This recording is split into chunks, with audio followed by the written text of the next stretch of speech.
You know, the Wii is pretty good. But it's about time for our journey through the Wii Shop to come to an end. For the past number of weeks, we've been looking at some titles that were released exclusively on WiiWare, as well as some virtual console games that never really got a wide Western release aside from the virtual console. But we're coming to an end on this because the deadline for putting money into your Wii account is almost here. As of the time of this video, it's only a couple days away.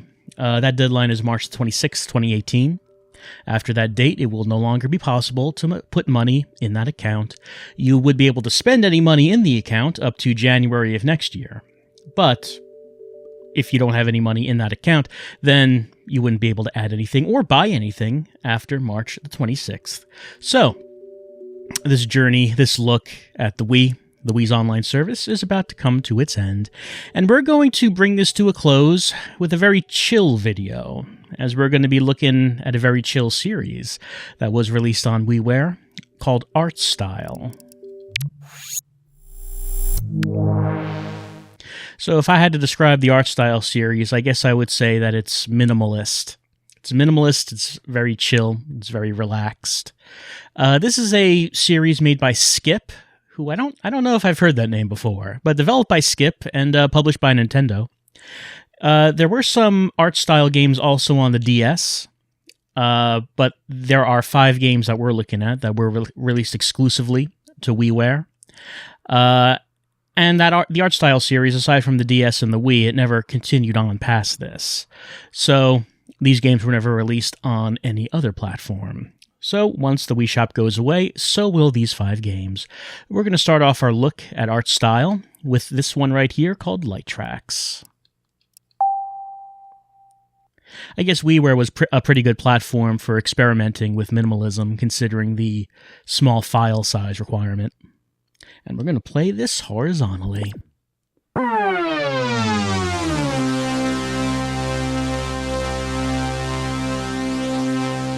Alright, time for Light Trax. Now, this game, not only minimal in terms of visuals, but also gameplay as well. It's a racing game, as you might be able to tell from the name.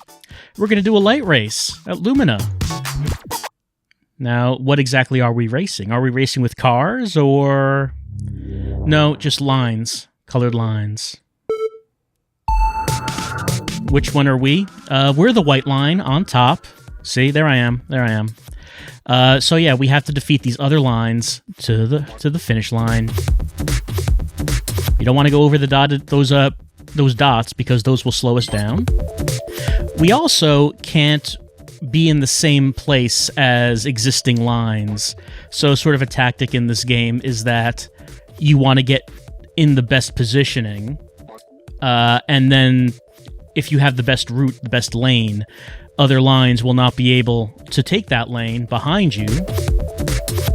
They'll have to find another place where they can race.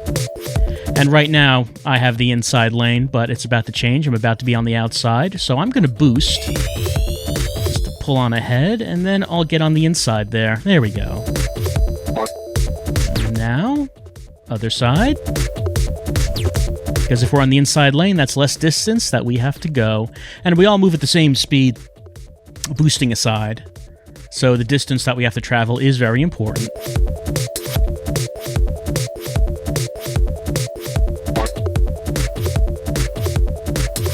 I'm in 5th place, so not doing so well. However, everyone's jumbled up in about the same place here.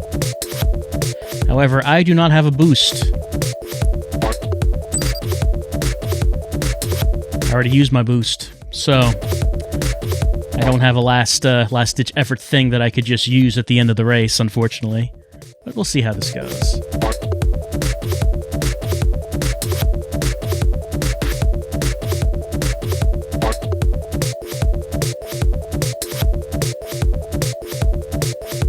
I mean, you don't really need vehicles, you don't need cars, you don't need like hover ships to race. All you need are lines representing the racers and 2 green lines representing the track. What else do you really need but that?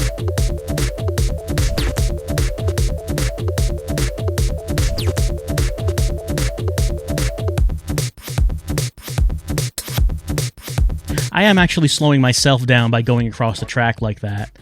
So is that actually beneficial to go across the track so I have to have less distance to take when I'm taking the corners? I don't know. But I am in second place through that strategy, and I am building up my boost back. Oh, now I'm in fourth.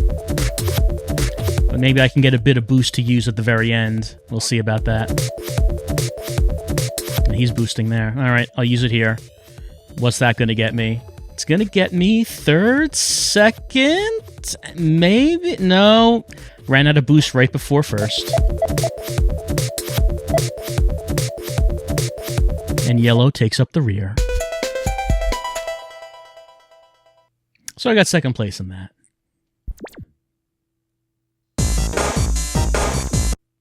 So there's a bunch of tracks it looks like we could take, if I unlock them.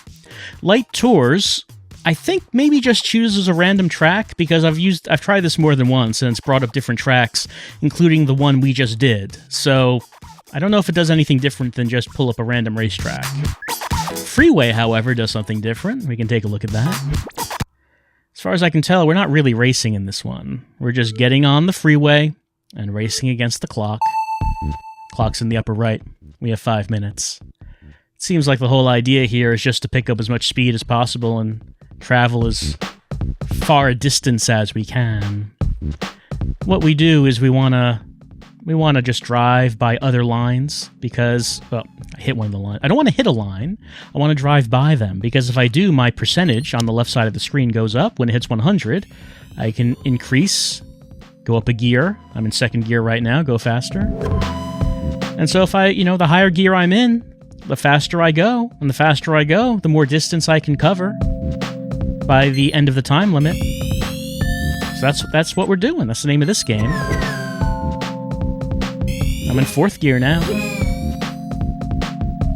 6 gears in total. Very relaxing mode. We just hang out, just chill, just drive, I mean, I'm not even actually making these turns. Like, it's just, the game is playing auto. Oh, I hit something. I lost some points when I hit that thing. When I hit a line, I do lose some points, so that makes it, that's points I have to recoup in order to build up my speed. So I will lose speed and lose points if I hit something. So that's the challenge, actually. The faster I go, the harder it will be to avoid hitting other lines. And if I hit lines, I lose speed. If I lose speed, I can't drive as far as I want to.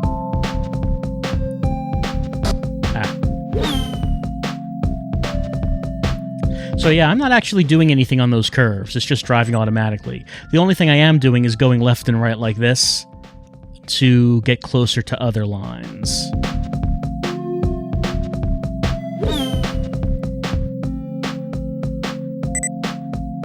It says Route to Brillia over there, but we're not taking the Route to Brillia. It doesn't seem like I can actually get on any of these ramps.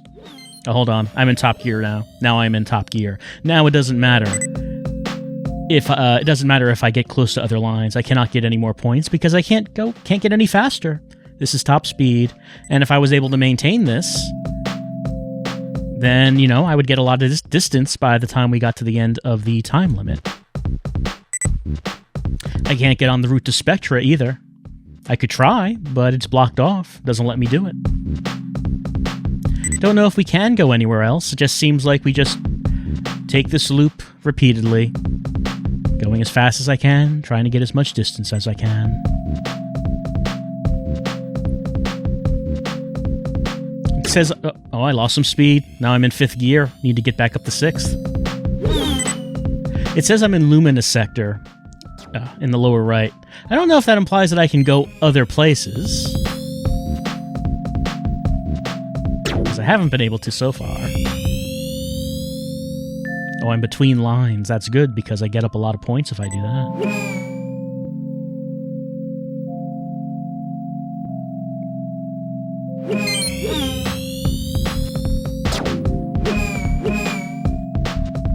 So I was able to keep in top gear for a little while. But like I said, the whole thing about that is it becomes difficult to actually consciously avoid hitting other lines if you're going that fast.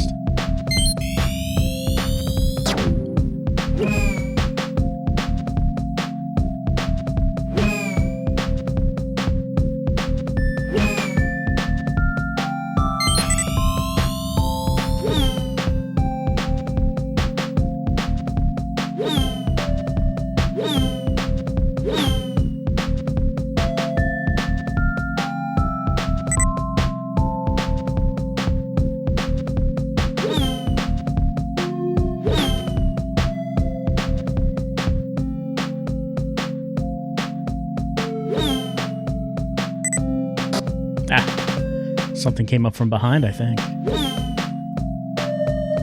Hitting me doesn't seem to actually affect the other lines. Just me. Just me.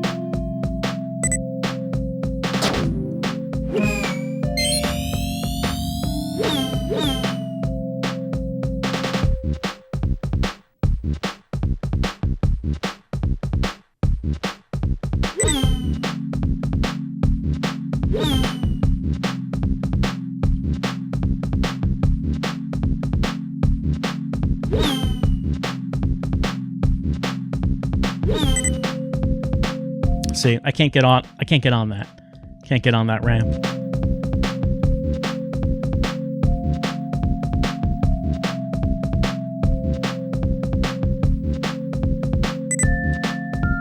All right, got back up to top gear, but with only 20 seconds left. Don't know how much distance I'll be able to make just in that amount of time. But it doesn't matter. No pressure in the art style series, really. No stress. Just sit back and relax. Time's up.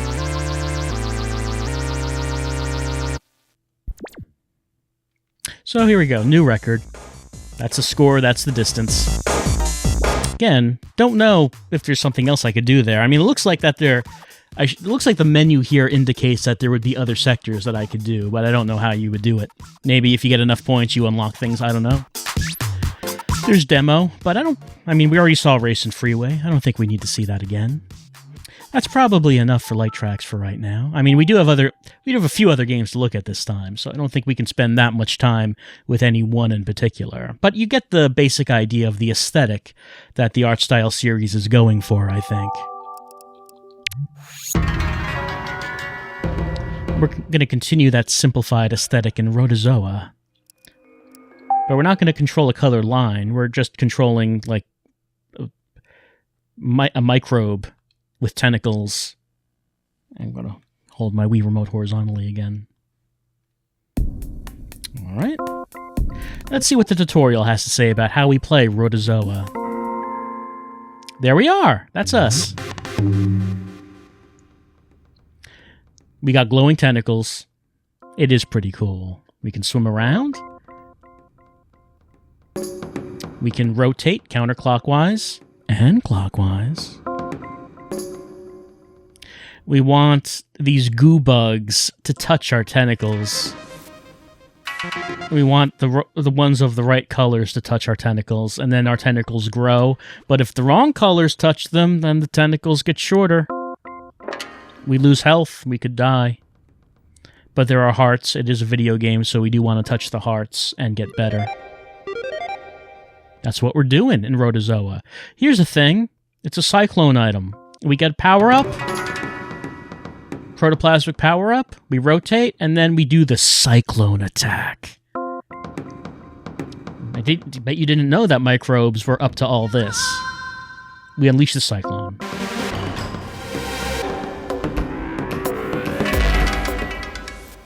And then we're like invincible and can kill everything. I guess how this goes. Anyway, the point is that we want our tentacles to be as long as possible. Just like in life. Let's play the first stage. I need to grow to 10. 10 tentacles. 10 points on my tentacles on each side. So I'm going to touch yellow to yellow. There we go. Make my tentacles real long. Be real proud of my tentacles. A red one's coming this way. There we go. The controls are simple. You know, it's just D-pad and 2 buttons. Again, that's another thing about the art style series, is that they're simple to play. And really don't have complicated controls at all.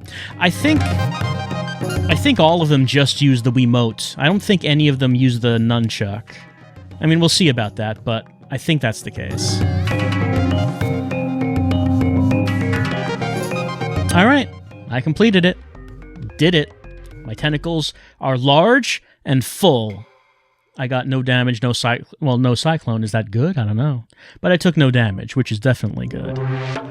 Now I need to grow to 15.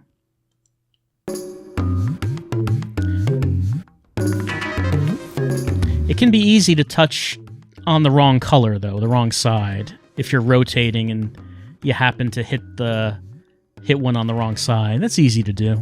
We've all done it. Nothing to be ashamed of.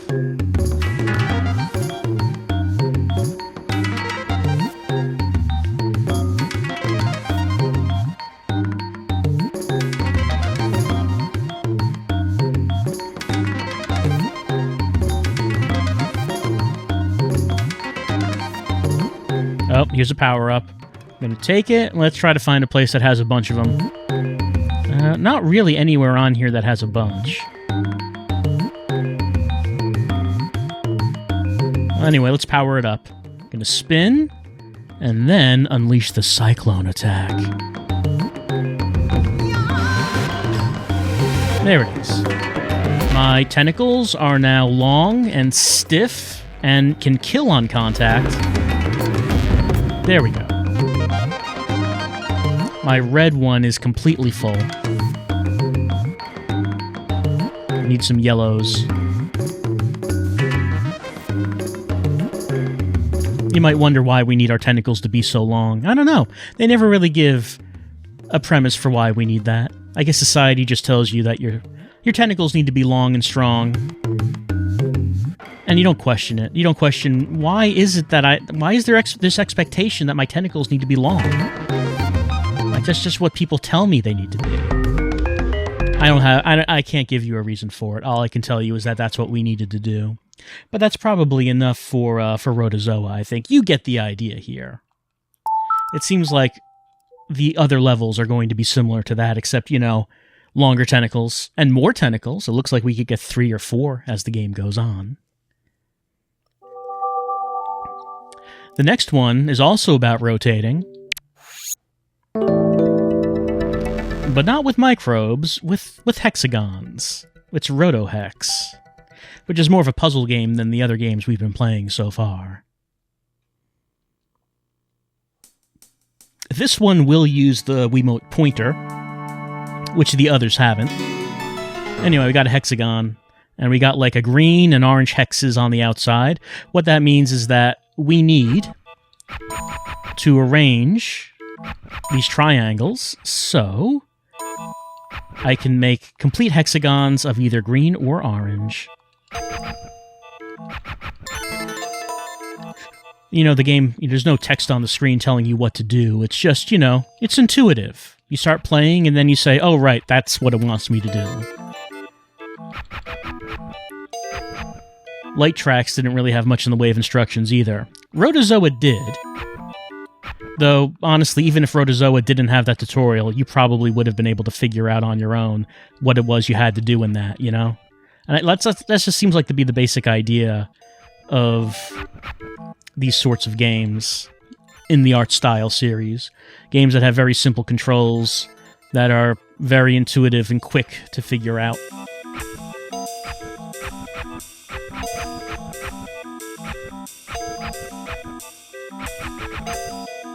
Hold on, let me do this.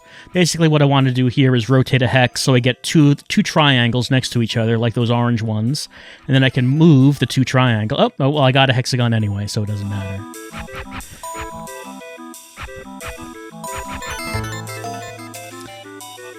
So, like in this, I have an orange and an orange. I want to get those together, so let's see. There we go. Well, that's not quite right.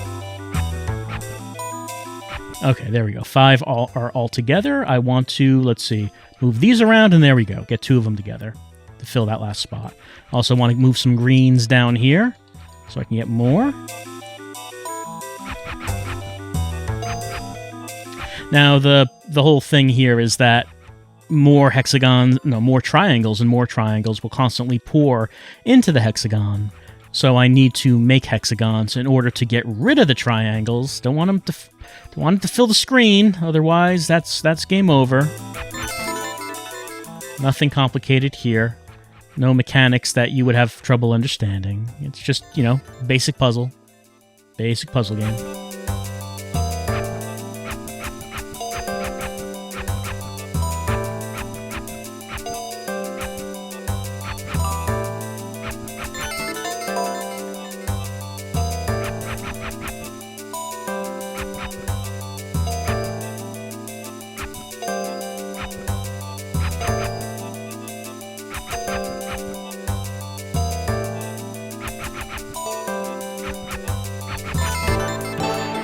Oh, I leveled up. Now there are yellow pieces falling into the hexagon. Can you believe this? Yellow pieces. What did they expect me to do with a third color? I'm already doing 2 colors, and they want me to do a third. And the music, the instrumentation of the music also increases in complexity to match what's going on in the game. You get it. You understand. You see what's going on. And if we were to continue on with the game, as we did so, then the game itself would also increase in complexity until eventually there would just be too many triangles to handle. Wouldn't be able to handle them all. Eventually the thing is going to fill up, you know.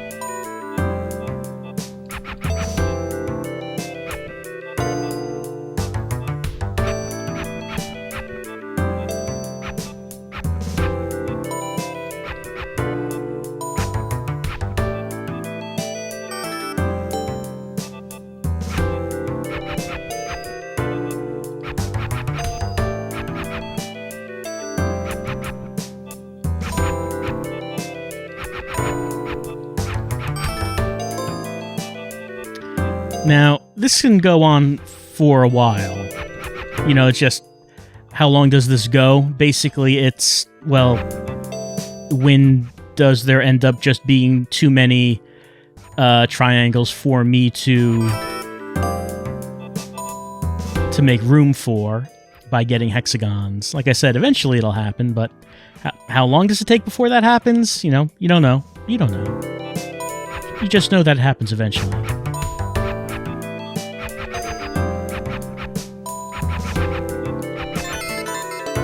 And if we were to continue on with this, I assume that, you know, we would level up, we would get more colors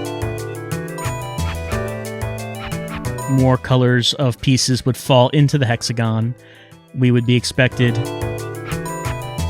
to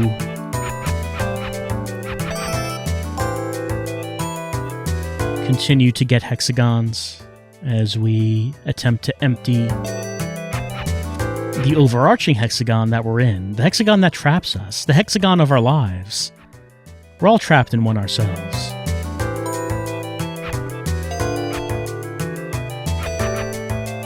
They may not happen to be filled with colored triangles, but we all have our own personal hexagon that we have to deal with. But there's a glowing triangle here. What does that do? Well, if I can form a hexagon using that glowing triangle, I believe the green ones turn to orange.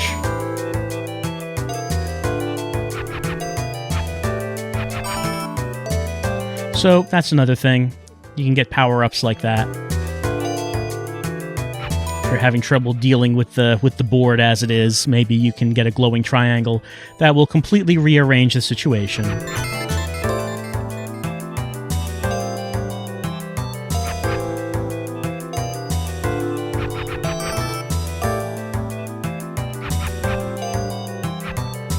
It's a fun little thing.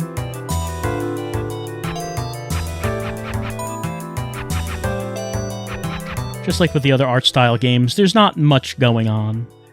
There's not a whole lot happening. There's not a whole lot to see. But what there is to see is, you know, immediately obvious what it is that you're doing, what's going on.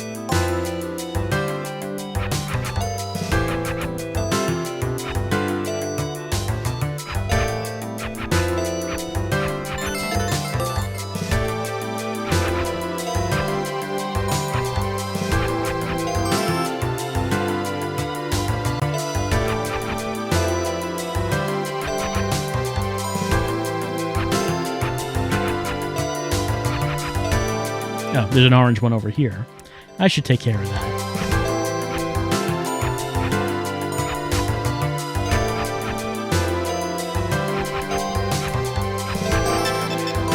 Oh, got a hole in the hex. Some triangles are falling out. Don't know if that adds to the score, to the level that you're on. But I do have a 4th hexagon here. Another color. Dark green is coming down. But that's probably long enough for Rotohex. Again, There are games we have to get to, so we can't spend that much time with any particular one. And I don't think it's going to change up that much more than what you've seen. I think you get the point. I think you understand what's happening in Rotohex. But what is happening in the next one? Orbient, which I believe this was the first of the art style games out on the Wii. The name is, it's like Orient, but the game is about orbiting, so it's Orbient. You get it? It's like wordplay. Let's start the game.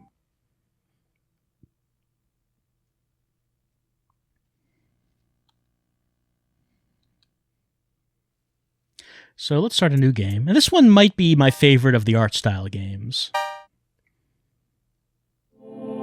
Let's look at how to play. Once again, you don't use the nunchuck for this game.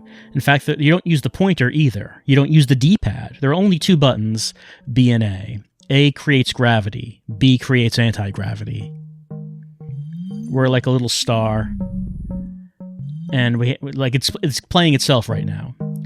You can ram yourself into blue stars, which are the same size as you. If you do it, you get bigger, like that. At this point, you can now absorb other stars, other larger stars, and then stars that are smaller than you can grab and put in your orbit. Like that. And the more satellites you have floating around you, the more complex the instrumentation of the music will become. So that's a nice little thing that I like when it happens in games. Like the music gets better as you're doing better. Once you get enough of those, the final gold star will appear, and then you can grab that. And then you clear the stage.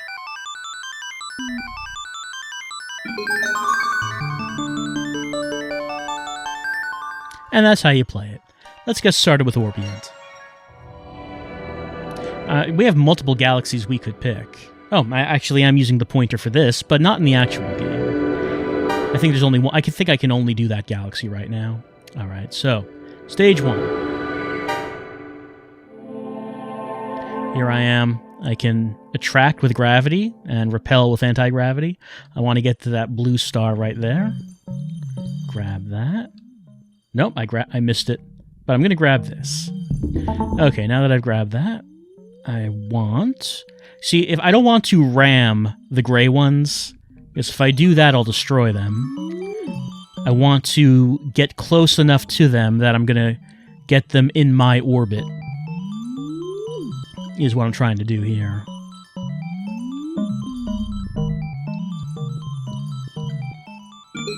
Alright.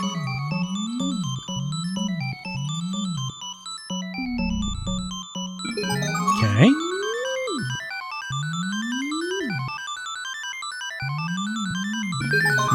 And now let's get the blue one.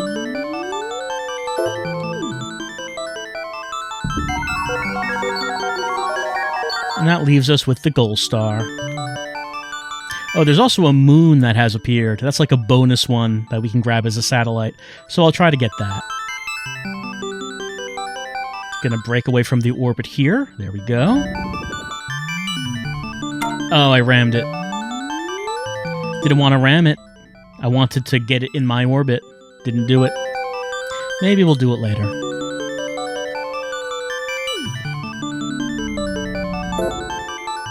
Alright, now I've locked myself in on the orbit of this one. And I'm going to push myself out and try to get this gold star. Well, I rammed it directly, which is not what I wanted to do. So I can't just turn around and go back. Basically, my movement is based on the momentum that I already have, and also the pull of gravity from the nearby stars. So I don't exactly have total control. There we go. I don't exactly have total control over my movement. It just depends on what is around me, what can I attract myself to or repel myself from, and what momentum did I already have going into the situation. And the more satellites I have at the end of that, the more health I get. See, I have 9 in the upper right-hand corner. 9 healths. Let's grab this blue one coming up here. And that makes this one blue. Let's see if I can grab the gray.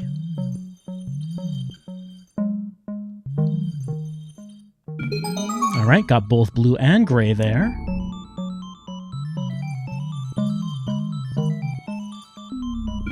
Got that.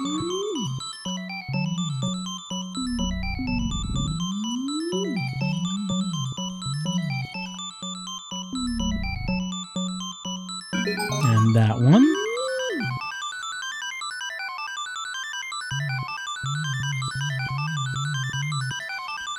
Got those. There's the goal.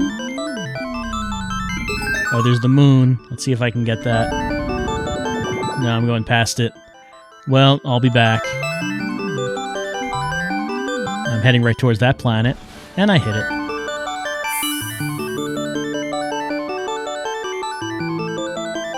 So my iframes prevented me from absorbing that one star that I went through. So let's see if I can grab it as a satellite.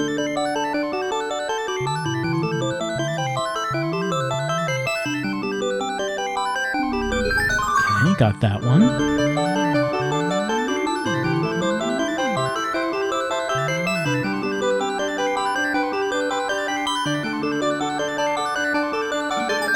Now, grabbing these satellites is not necessary to beat the level. I just want to do it. Oh, I'm going to touch that. Yep, I touched it and bounced it away. Got that one. And that one. What about that? There we go. Alright, now the music has a beat to it. I think this is maximum music. Oh no, there's still one more. There's still one more. Let's see if we can get that one.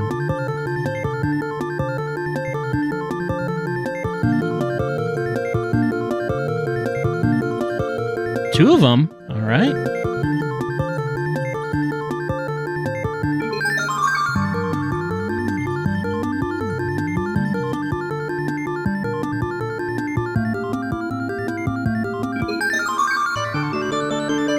Alright, yeah, the music changed again. And that should be everything, so let's go for the goal.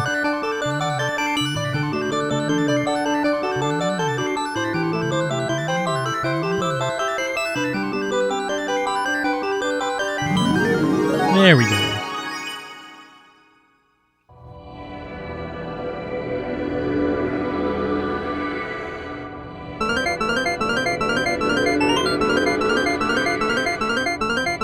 And I have a whole lot of health right now due to all those satellites.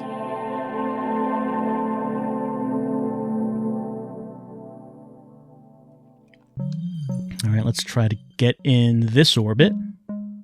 There we go. So you have more a thing about getting... Oh, I rammed that one. That one was too small. Could have been a satellite, but no, I absorbed it. Absorbing a small one doesn't do anything for you. So I cannot get maximum satellites now, because I destroyed one. So about to say that getting into an orbit doesn't give you more control, but it makes things more predictable, because you know exactly how your orbit's gonna go. When you're on one like this. Alright, since I got that, let me get out of this orbit so I don't absorb the other one that's rotating here. Let's see. What do I want? Well, I can grab that. I can grab this. Now, let me just push off of this and grab that. Can I? No, went past it. Here, oh, the moon. Let me grab that moon. It's hard to tell which direction I'm going to go. It has to do with how close I am to other satellites and how big they are. That seems to, affect the gravity, as it would. When I press the button to attract myself to something using gravity, repel from that. Okay, got me in the orbit. When I repel myself using gravity, I don't really know got that. Oh, I hit the moon again. I can't seem to get that. When I attract or repel, I don't really know immediately what direction I'm going to go in, because, again, it matters what's around me.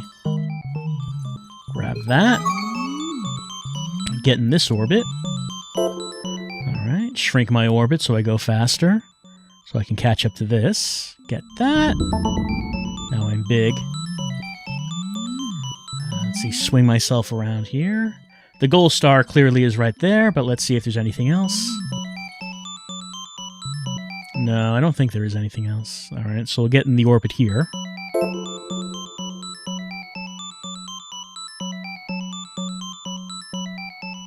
And then push myself off, and get that.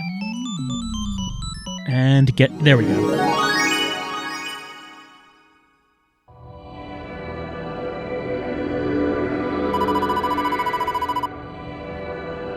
So yeah, it's a game primarily about not really having direct control over your movement, but trying to figure out how you can push and pull off of your environment to get to where you want to go.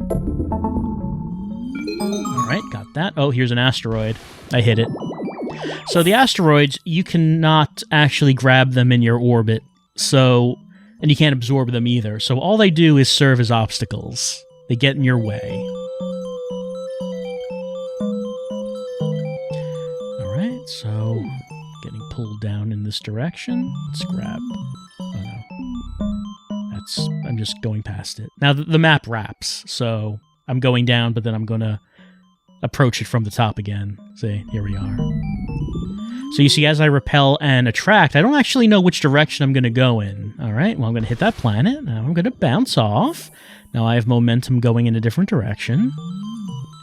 Let's see if we can get this satellite right here. There we go. Let's get in this orbit.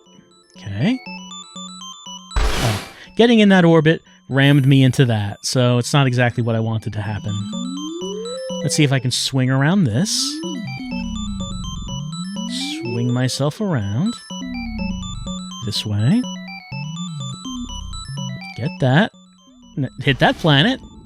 See, it's a good thing I got all that health, because of how much planet ramming I'm doing in this stage. Oh, didn't want to do that. Again, swing myself around.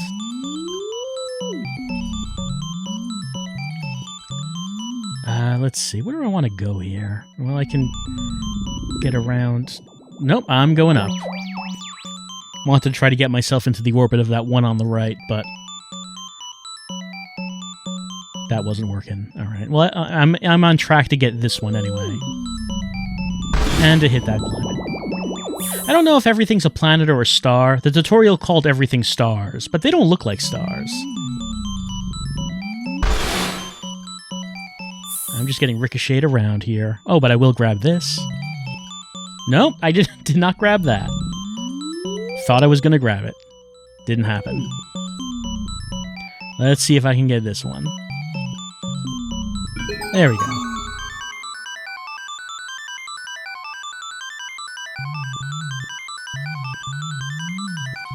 Let's see if I can get myself up here. Oh, I'm going to go right into that, aren't I? Nope, I grabbed it. Great. And then ram this. And that activates the gold star. Whip myself around here. Whip myself... No, am I whipping? There we go. Heading towards this, and grab... Oh, the moon. Well, the moon was on the bottom of the screen, but I grabbed the gold star before I could get down there. All the moon does is it gives you bonus points at the end of the level. It's the only thing it does. But we might as well try to grab it. Stage 5. Well, I don't want to hit that. Alright, let's see if I can grab this blue one. Looks like I'm on track to get there. Let's see. Alright, since I'm going this way, let's see if I can just... Oh, I'm going to ram into... Well, I grabbed that satellite. Okay, let me push myself out of this orbit. And then... Okay, I'm getting pulled down. Alright, now I'm in... Well, no, I was about to say, am I in this orbit? I am not. I was not in that orbit.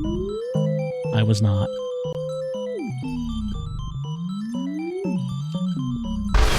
I'm still not in any orbit.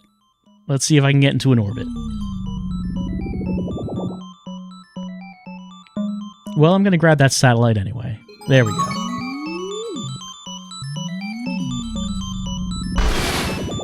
I'm just getting ricocheted around.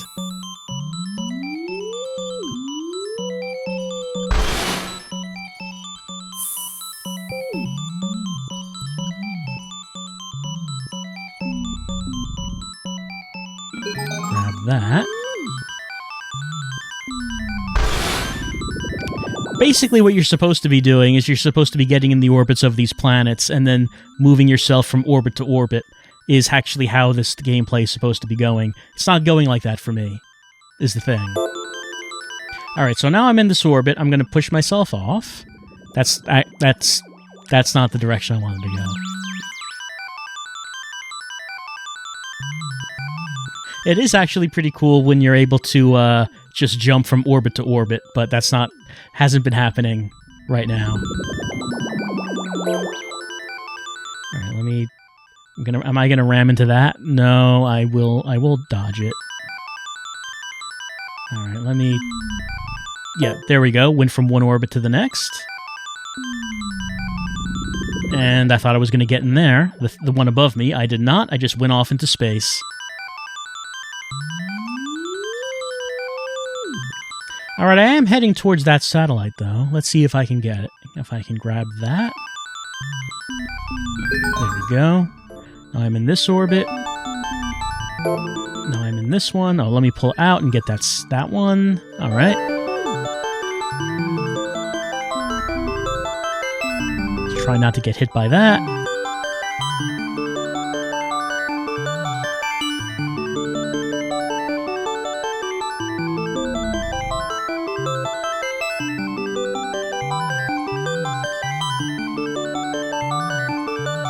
I'm chasing that one down. It's not getting away. There we go. But I did get hit by that. And that one.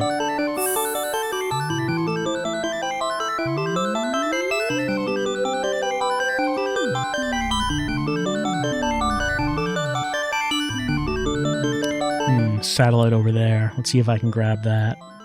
There we go. Push myself off, and I was hoping when I pushed myself off I would go up. I did not go up, I went just left. Again, it's a thing that, I guess to be good at this game, you have to work out, you have to know which direction you're going to go into when you attract or when you repel.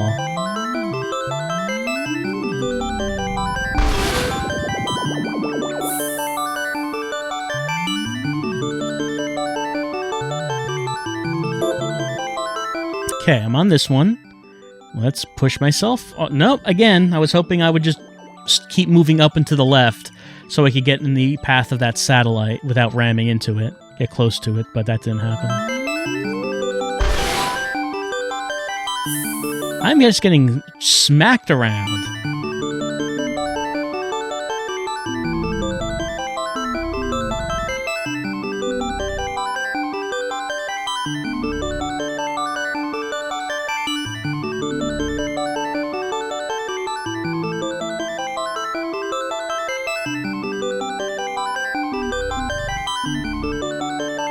Let's see if we can get that one now.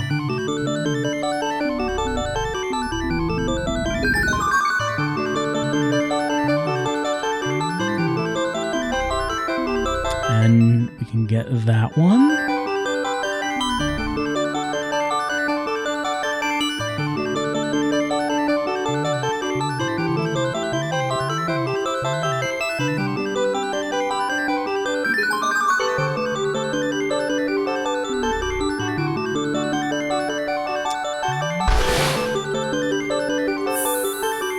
Well, actually doing that might help me. Gets me momentum going to the left side of the map, but I am going to hit that one, aren't I? No, I'm just barely going to dodge it. Okay. let's see. So now I'm on the right side of this chain of planets or stars or whatever they are. So let's see what I can get here.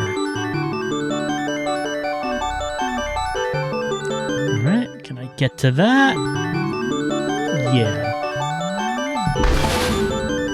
But I did hit that as I was doing so.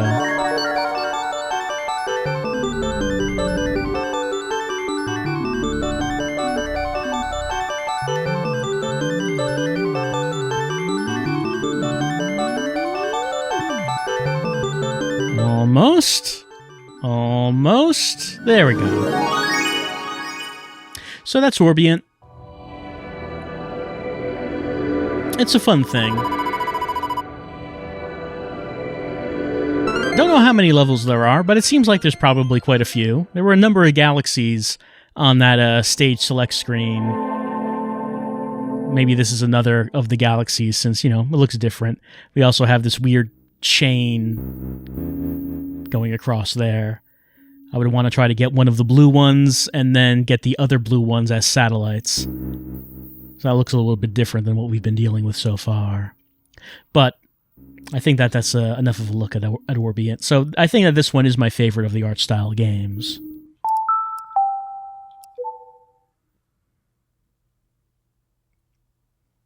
And that leaves us with one more art style game to look at.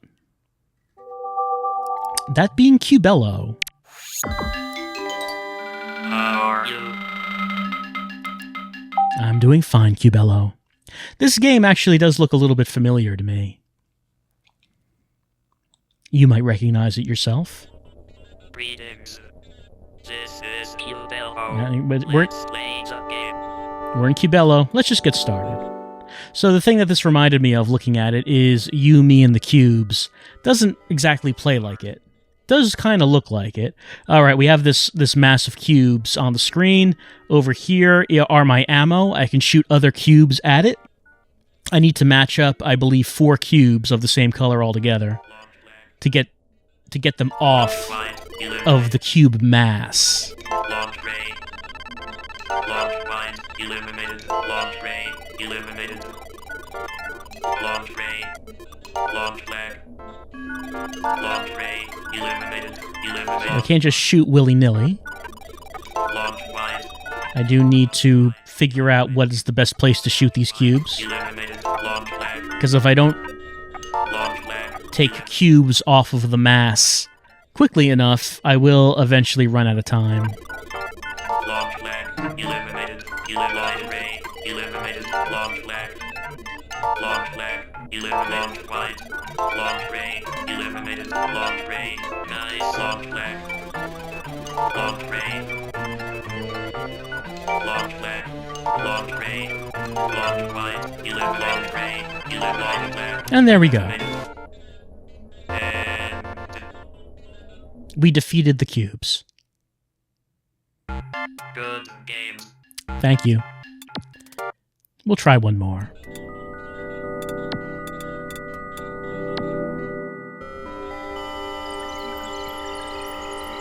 Start. So this is a very long one. Launch ray. Kind of looks like a dumbbell. Launch flag.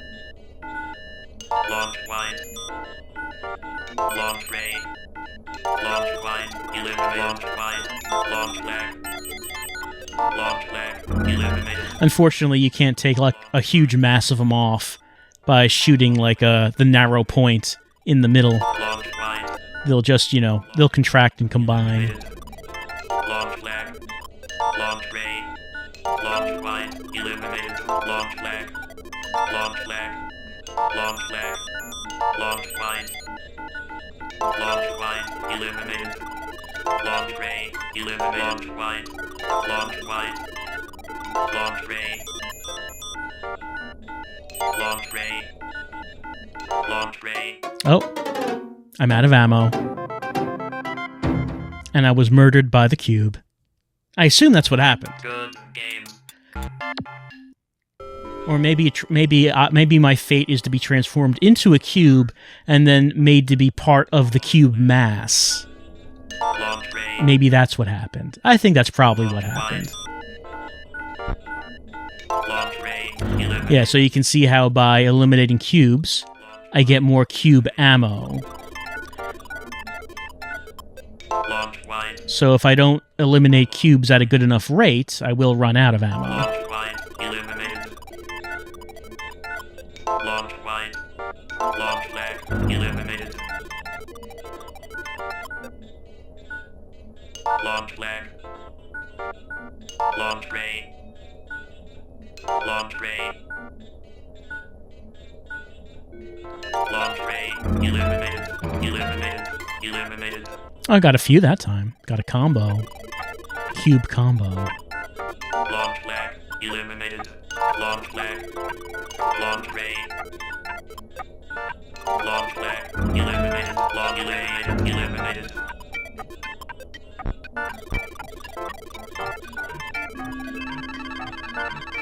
Launch ray. Eliminated. Eliminated. Launch wide. Eliminated. Launch lag. Launch ray. Launch wide. Eliminated. Ray. Launch ray. Eliminated.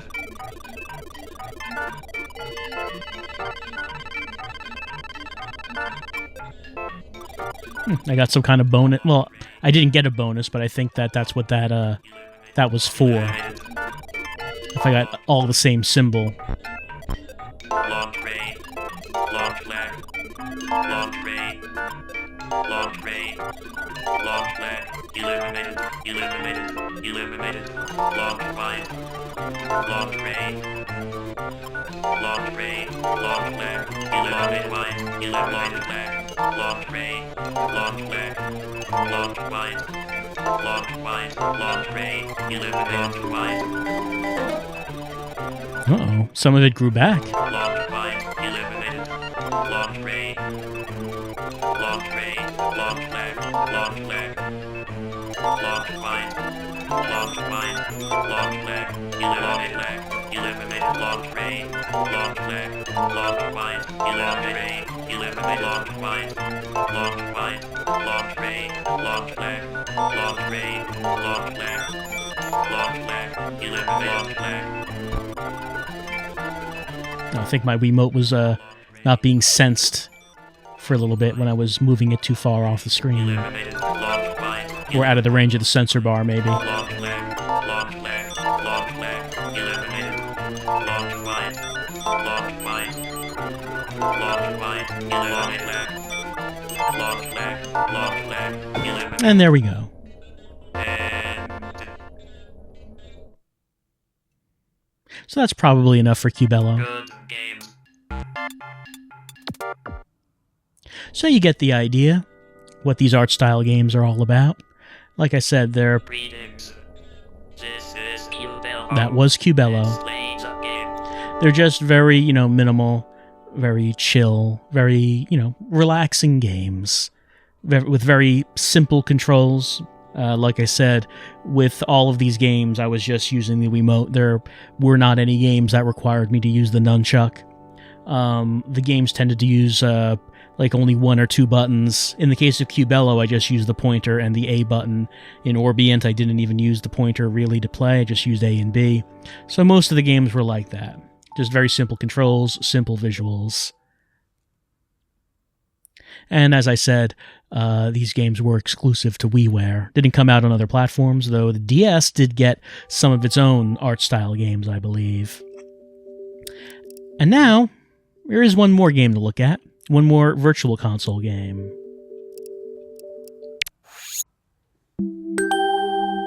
It's a Neo Geo title called Ironclad. We haven't actually looked at any Neo Geo games on the Virtual Console, but we're finishing it up with looking at one of them now. But why Ironclad? What is this? Well, Ironclad is a shmup. No shortage of that on the Neo Geo. The Neo Geo was an arcade system.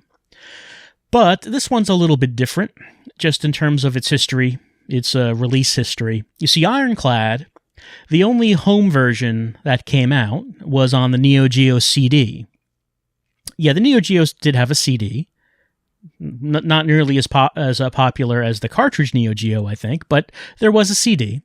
And Ironclad came out on that. Now, Ironclad never had a Neo Geo cartridge release, but there was a cartridge version that had been done. It just had never been released until the Virtual Console, because apparently when this game was released on the Virtual Console, the cartridge version that had never been released was used, and that's what this version is. Then people were able to extract the ROM from the Virtual Console file, and they were able to upload that, and now you can download that on the PC and play it in a Neo Geo emulator. So the significance of Ironclad's release on the Virtual Console was that it was a version of the game that just simply had never been released before. It existed, but a cartridge version just wasn't released before. It had only been released on the Neo Geo CD. So I thought it was appropriate to have our last Virtual Console release that we look at be something that apparently only is accessible, only exists now because of the Virtual Console. Whereas if the Virtual Console did not exist, then the cartridge version of Ironclad would never have been released. At least that's my understanding of the story of the release of this game. I'm just going to plug in my classic controller. Hold on. Before we start, let me just do the thing that I normally do, which is I'm going to go to Settings, and I am going to switch to 4:3, which I do because it is a crisper image that the Wii outputs if you're playing a 4:3 game. I'm also going to do something else in that this release on the Virtual Console is a little unusual in that when you play it, it forces an output of 240p. Now, certainly there are a number of Virtual Console games on the Wii that support 240p if you specifically start it like that. This one automatically just starts it in 240p, which I haven't seen a Virtual Console game do. This one does. So I'm going to start it, and then the FrameMeister is going to freak out a little bit because the settings aren't appropriate for it. So then I'm going to load up another profile on the FrameMeister for 240p. So it's just going to cut out for a second. All right. Now it's zoomed too far in. It should not be zoomed in all that much. So I'm going to go to Data, Load, and then load config file. That should display this appropriately. All right, there we go.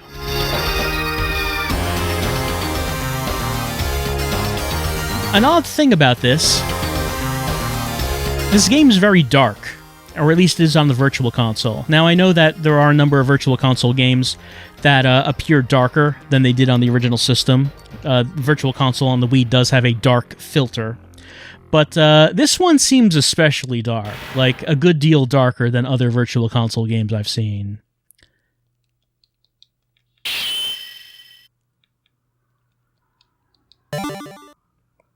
Alright, here's the tutorial. We need to pay close attention if we wish to survive. You paying attention? Okay, the joystick. That lets you move the ship. I'm sure you were not aware of that. You needed to know this in order to survive. Press A to use blasters. At least, it's A on the Neo Geo configuration, not A on the classic controller. Releasing A button launches the lethal shot. You have a robot that flies around. You can link up with it with the B button. And then launch the robot for attacks, also with B button. And then the C button releases hyper bombs. But, that's just something you do on a daily basis. We didn't need the game to tell us that. Let's go. There are three planes we can pick. We can pick the Bristol Mark 0, the Fokker G7, or the Rotozoa 2. I'm just going to go with the default here, the fighter. See how it goes. Okay, which stage do we want? Do we want Town on Fire or Town on Fire? Well, hard decision. I'll go with the first Town on Fire.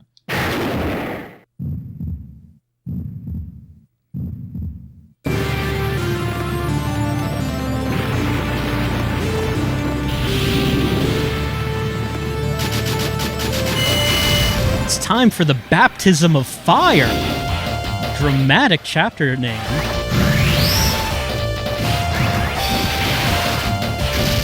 Anyway, here's my ship. I keep saying ship, it's a plane. And my robot, and we're firing, we're shooting these tanks. The tanks have attacked the town. The town is in flames. The town has been baptized by fire.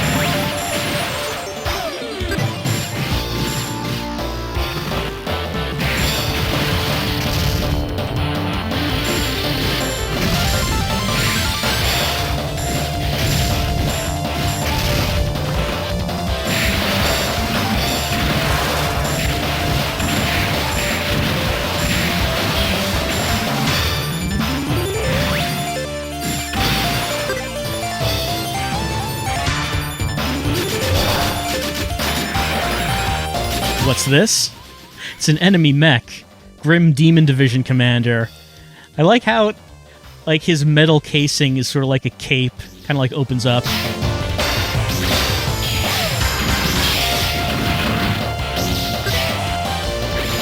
Okay, got my robot attached. I'm gonna shoot some big shots. And also power it up. POW 1, POW 2 max. Oh, I lost my robot. Hold on, let me grab that back. Okay, charge up. POW 1, POW 2 max. There we go.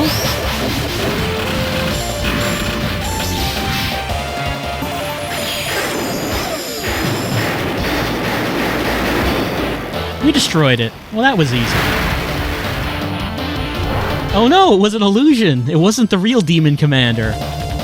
He's impressed, though, so he's going to give us passage so we can keep on with our puny efforts. But many await us.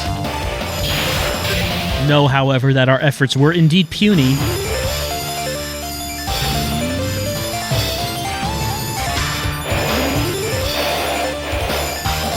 Well, this part of the town seems specifically not on fire. Oh no, there's a fire going on. It's not as on fire as other parts have been.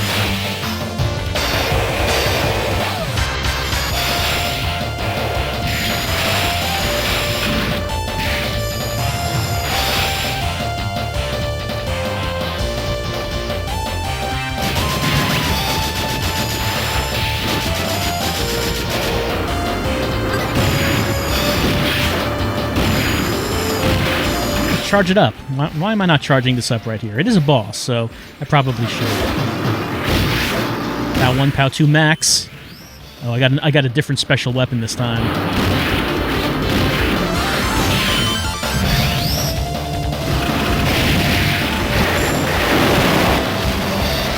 I got a medal. It's worth 3,000 points. Got some agent honor. I don't know who's issuing the agent honor. It seems like whatever governing body there might be here is probably on fire.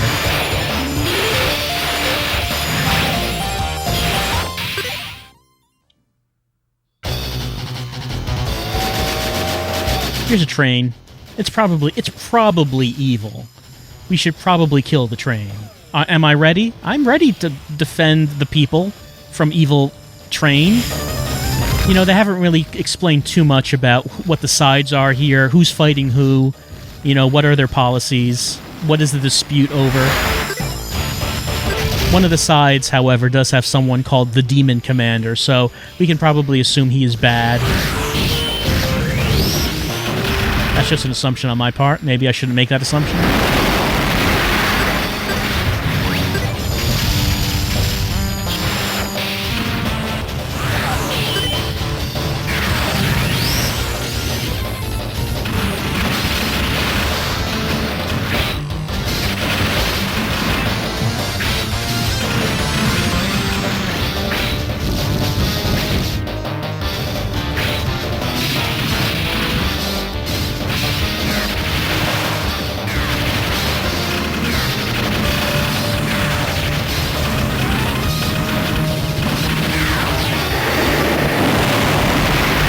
And he explodes into medals. Impressive I'm being awarded with medals in midair, in the middle of combat. Yeah, I did. I destroyed.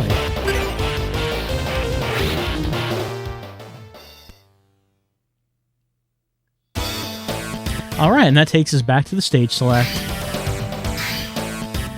So I can go with Cliffside, Is that, or maybe that might be Underground? I'm not sure which one, but we'll go with this one.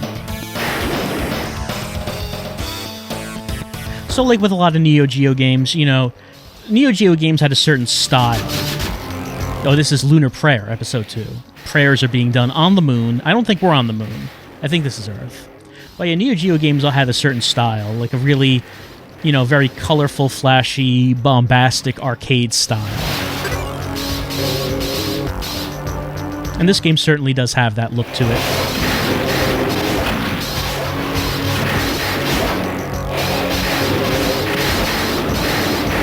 Everything's big and, big chunky, colorful sprites. Or would be colorful if the brightness was turned up. Again, I don't know why this looks so dark. Neo Geo games did really have a look of that they were really trying to get your attention in the arcade. Like, the idea was, okay, when people see this in the arcade, what's going to make them look at it aside from other arcade games that are there?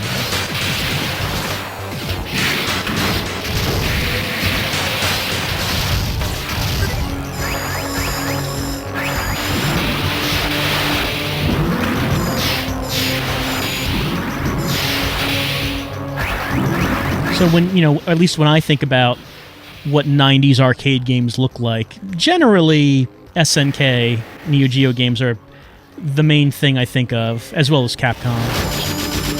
Let's see, am I ready for what? It's Crab Infantry Multiped Unit.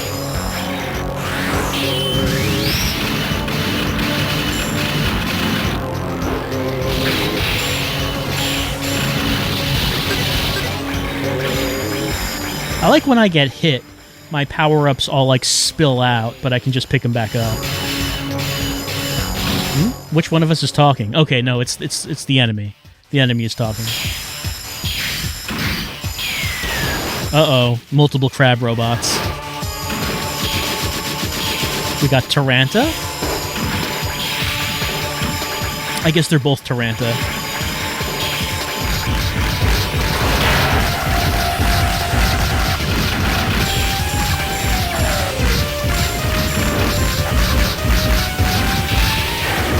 Oh, I blew up. Let's see. Yeah, I can just go back in. But I got other planes that I could pick.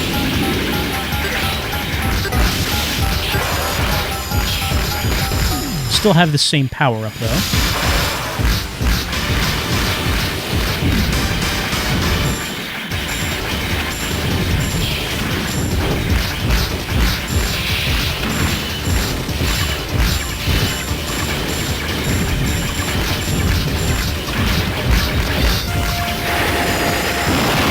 One Taranta down.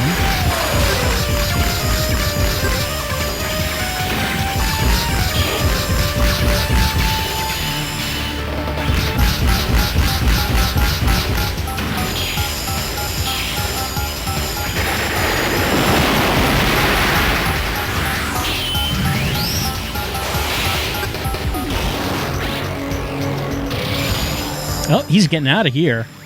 Going, gone.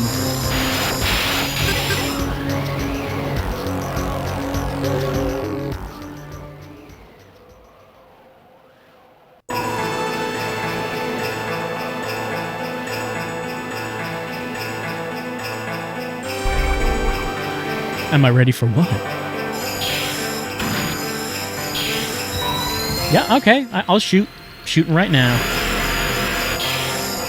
I thought maybe we were going to see the reflection of something coming from the moon. That did not happen.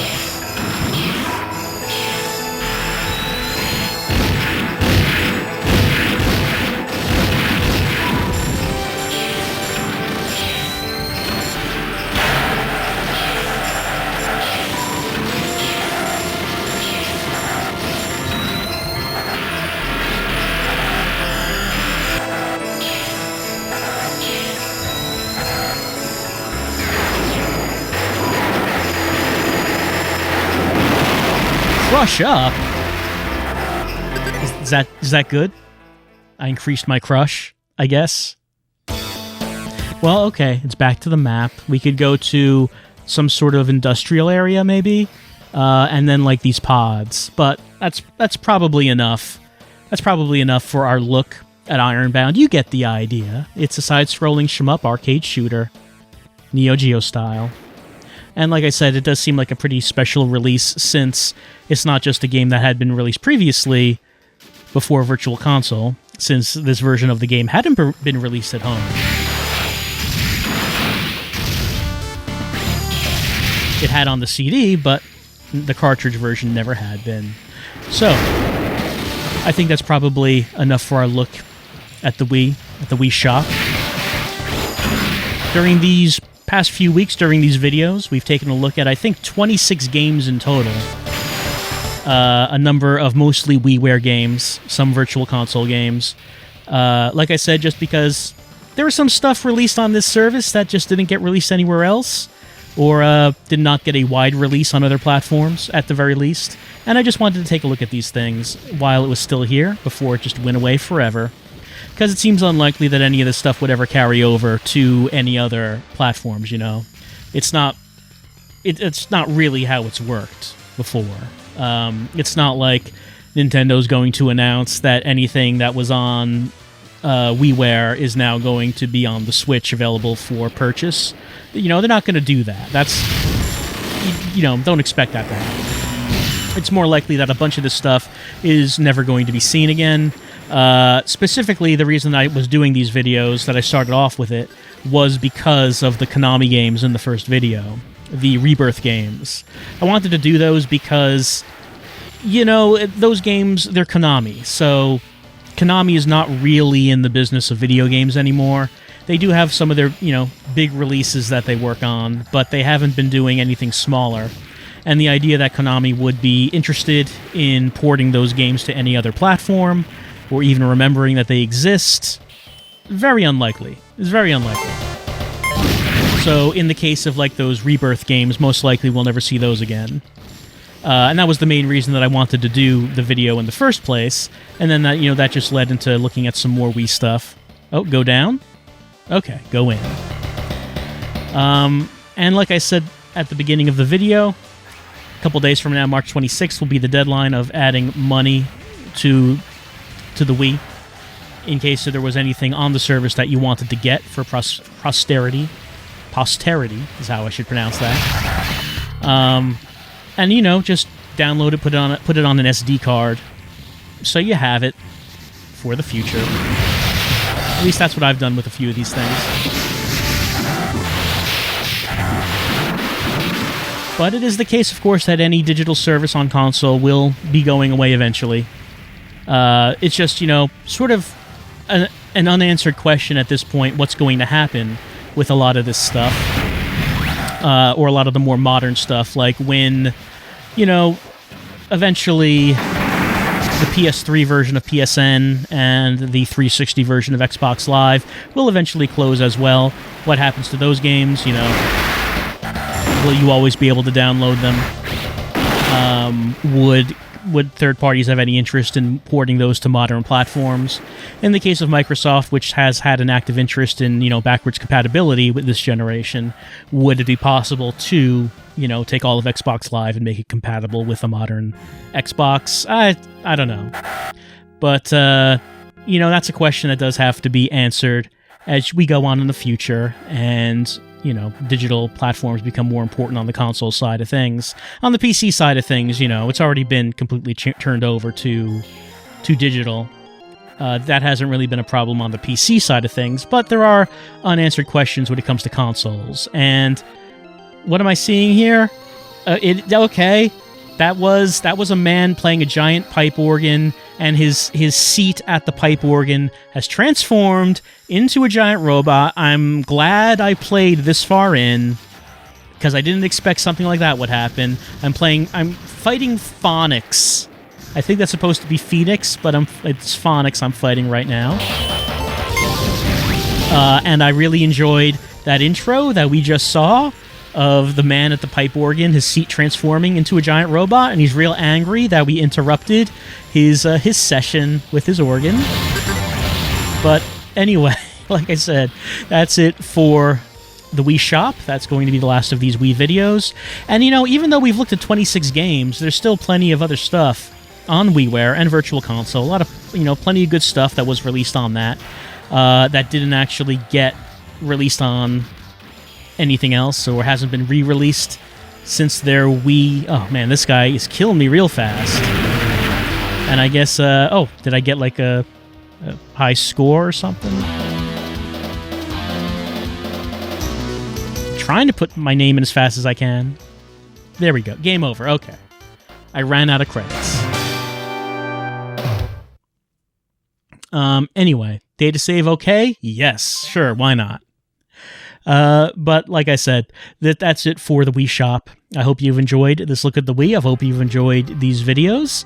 And, if any of these videos reminded you that there was something on the Wii Shop that you wanted to, get so you could keep for the future, then that's good. That's the ultimate goal of these videos. And like I said, just had a lot of fun playing through these games that got their release on WiiWare and the Virtual Console. And I hope you've enjoyed watching them. So that's it for the Wii Shop.